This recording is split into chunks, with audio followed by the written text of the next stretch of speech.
કોંગ્રેસના કાર્યકારી પ્રમુખ કદીર પીરજાદા આપણી સાથે ફોન લાઈનથી જોડાયા છે। પીરજાદા સાહેબ, જે આખી અત્યાર સુધી જે પોલિટિકલ ડ્રામા જોવા મળ્યો આપણને, આખું શું હતો ઘટનાક્રમ જણાવો। એ તો આપ જોઈ રહ્યા જી, શું લાગી રહ્યું છે આની અંદર કોનો વાંક હોઈ શકે? જે રીતે કેટલાક કાર્યકર્તાઓ છે, કોંગ્રેસના નેતાઓ છે, તે નિલેશ કુંભાણીને ઉપર આરોપ લગાવી રહ્યા છે।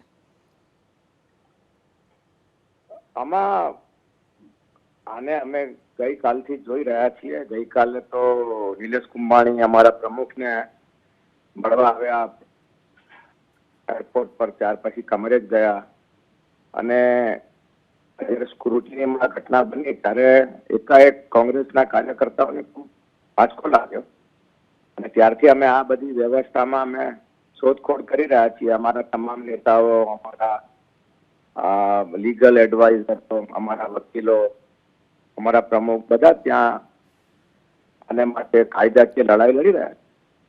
જી, ખાસ તો ટેકેદારો કોઈ હાજર ન થયા, તેમની સહીને લઈને પણ સવાલો ઉઠી રહ્યા છે। આ અંગે શું કહેશો? ગંભીર બાબત છે। It's a very serious matter in democracy. ગુજરાતના રાજકારણના આ પ્રવાહો કઈ બાજુ ચાલી રહ્યા છે એની ખૂબ ચિંતા થવી જોઈએ।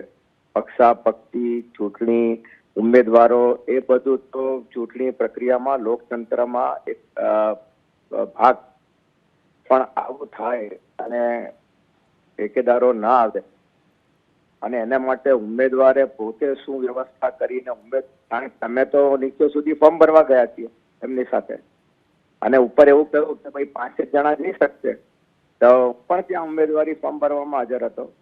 પછી જે કાયદા મુજબ નક્કી કરેલા પ્રદેશ, અમારા ડિસ્ટ્રિક્ટ કોંગ્રેસના પ્રમુખ, આમ આદમી પાર્ટીના સહકાર આપનારા લોકો, ત્યાર પછી ઠેકેદારો, આ બધા સાથે ત્યાં ઉભા હતા અને પછી 5 જણા ત્યાં ગયા અને ફોર્મ ભર્યું।